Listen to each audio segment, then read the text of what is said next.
It started on a Tuesday morning when I pulled my mail from the box and found a plain white envelope with no return address, the handwriting small, neat, and careful, and inside was a single sheet of paper that made my stomach drop. It described a day from my childhood that I had never told anyone about, the time I had wandered into the abandoned lot behind my old elementary school and climbed onto the rusted swing set, falling and scraping my elbow while no one was around, and I felt my hands go cold as I reread it, trying to convince myself it was a coincidence or a lucky guess. But over the next week more letters arrived, each one recounting moments so private, so specific, that I couldn't imagine anyone having witnessed them, like the time I hid under my bed for hours, terrified during a storm, or the afternoon I accidentally broke my father's model airplane and tried to glue it back together without anyone seeing, and the handwriting was always the same, the envelopes always plain, and there was never a signature or any clue to who was sending them, and the fear started to creep in gradually, a sense of being watched, not in the moment but over years, as if someone had catalogued my life without my knowledge, and I checked the locks on my doors obsessively, my apartment feeling suddenly too small, my computer and phone suddenly suspect, convinced someone had installed cameras or microphones when I wasn't looking, yet there was no evidence, nothing tangible, only the letters arriving with precision and regularity. And then one evening, after work, I came home to find a letter sitting on my kitchen counter that I hadn't seen in the mail, the same careful handwriting describing the day I first rode my bike without training wheels, including the exact street, the way the sun hit the pavement, and even the laugh my father gave when I wobbled and nearly fell. And I realized in that moment that whoever was doing this didn't need me to be asleep or away, that they could appear in my home undetected if they chose. And the letters became more unnerving, describing not just small moments but the little fears and secrets I had buried, like the night I had cried silently because I felt invisible in my own family, or the time I had peeked through my neighbor's window and felt guilty for seeing their private life, and each one arrived without fail, in the morning, in the evening, sometimes slipped under my door, sometimes in my mailbox, sometimes folded neatly on the kitchen counter, and I couldn't explain how. And the knowledge that someone had known these moments, had watched or remembered them without my consent, without ever revealing themselves, made every shadow in my apartment feel threatening, every sound amplified, and I started leaving lights on all night, leaving notes on my desk telling myself I was imagining it, yet I couldn't ignore the precise descriptions, the way they captured not just actions but thoughts, emotions, the way my little quirks had shaped moments I thought had been completely private. And finally, one night, I stayed up reading the latest letter by the dim light of a desk lamp, and I noticed a small line at the bottom, almost like a signature but not a name. I never forgot, and it was enough to make my pulse spike, because that implied awareness, continued presence, patience, and suddenly the apartment felt too small, the walls too thin, every door and window a potential entry point, and I realized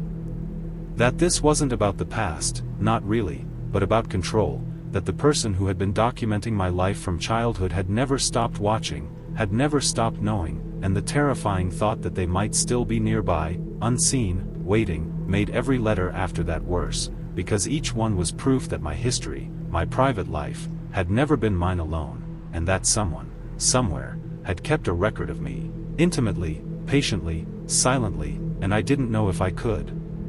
ever feel safe in my own home again. Because the knowledge that someone knew every secret I had ever had, and might still be observing, was a weight I could no longer ignore.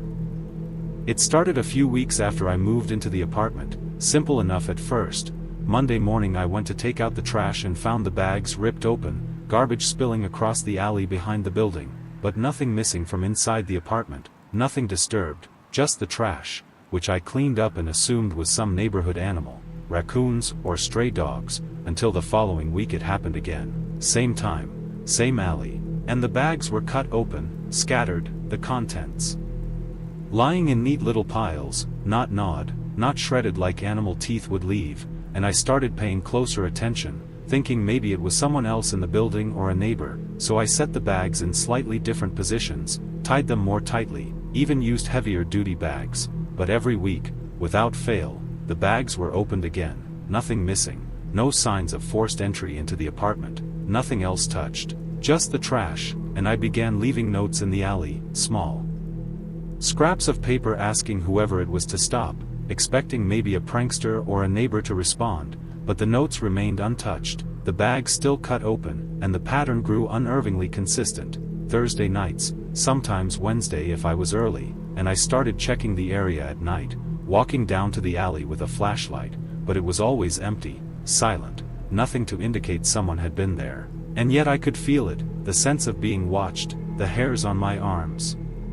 rising as if someone had lingered just beyond the light. And one night I decided to stay up, crouched by the window overlooking the alley, watching silently with the blinds just slightly cracked, and at around 2:30 a.m., I saw it, a shadow moving near the dumpster, slow, careful, bending to open the bags, handling them with deliberate movements as if inspecting something, yet never touching the building, never coming near the window, never making a sound, and when I blinked, it vanished into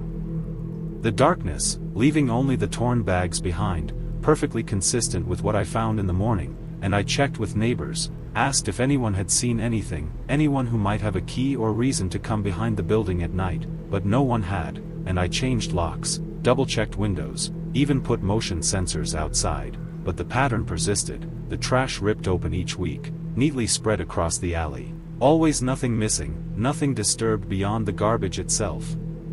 And I started noticing other subtle things in the apartment, shadows at the edge of vision, the faint feeling of pressure in the air, a sense that someone had been inside in ways I couldn't prove, that maybe the person who opened the bags was closer than I realized, observing, learning, knowing my habits and my schedule, and I stopped taking the trash out at night, switching to mornings, but even then, some mornings I'd find the remnants of bags cut open, wet or soggy from dew, as if the intruder had simply waited until I left, a silent presence capable of appearing and disappearing without trace, and the thought that whoever was doing it could be lurking in the alley at any hour, watching, waiting, patient enough to repeat the act week after week without ever taking anything, made me stop sleeping in peace, stop leaving the apartment alone, stop trusting the quiet, because the reality was undeniable. Someone had been outside my window, handling my property, learning my routines, and while nothing had been stolen, the deliberate repetition, the meticulous nature of it, and the knowledge that I had never seen a face, never heard a sound, never caught even a glimpse of who was doing it, had transformed the mundane act of taking out the trash into a terrifying ritual, one I now dread every week, knowing that no matter how careful I am, the bags will be cut open again, and I will feel that silent, watchful presence lingering just beyond the shadows, always patient, always waiting, and completely untouchable.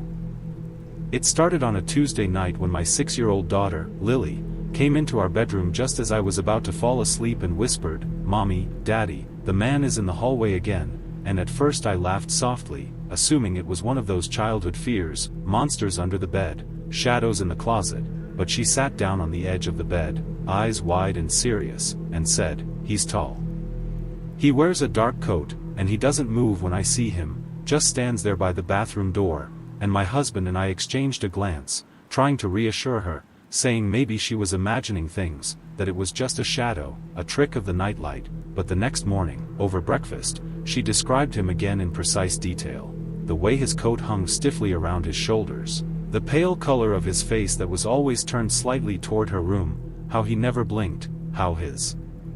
hands stayed at his sides like he was waiting for something, and my stomach sank because she described exactly where he stood in the hallway, the spot where the floorboards creak, the narrow strip of light that hits the wall from the bathroom, and it was unsettlingly specific, the kind of detail a child shouldn't be able to invent, and we tried logic, tried asking her questions about her day, friends, stories, games, anything that could explain it, but she insisted she only saw him at night.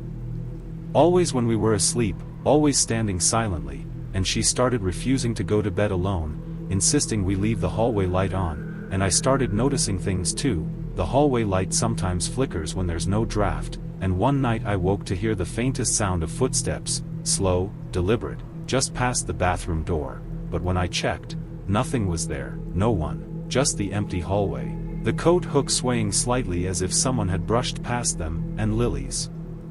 descriptions grew more vivid. She told us he sometimes leans slightly forward, tilts his head, watches the bedroom door, never saying anything, never moving closer, always just there, and the fear in her voice was palpable, a small hand gripping mine so tightly I could feel the tension in her tiny bones. And one evening I decided to walk the hallway with her before bedtime, flashlight in hand, shining every corner, every shadow, checking under the console table, the laundry basket, behind the door, even the coat closet, but it was always empty. Yet she pointed at the same spot near the bathroom door and said, "He's there," with no hesitation, no doubt, and I began checking the security cameras in the house, only to find that the angle I had on the hallway showed a dark, indistinct shadow moving just enough to suggest something was lingering there, but every time I tried to get a better look, it disappeared, as if it knew the camera was watching. And over the next week, Lily's anxiety increased, her little hands clutching the covers during storms, checking the corners, her whispers of, "He's standing there," waking me multiple times. And then one night, around 3 a.m., I woke to see the hallway illuminated by the soft glow of the night light and caught a fleeting figure at the far end, tall, dark coat, face pale, hands at its sides, standing perfectly still near the bathroom door, and I froze. Unsure if I was dreaming, unsure if it was real, and as I blinked, it vanished, leaving only the silence, the creak of the floor, and the terrified little voice of my daughter whispering, "He was watching." And from that moment, every night I check the hallway, every night I triple lock the doors and double check the windows, and every night I leave the night light on, because Lily's description matches what I saw. And I can no longer tell whether the fear in her eyes is imagination or whether the man who stands in our hallway at night is real, patient, silent, and waiting for something we don't understand. And the thought that he might be watching even as I type this, somewhere in the darkness just beyond the corner of my bedroom door, is enough to make my hands shake and my heart pound even now.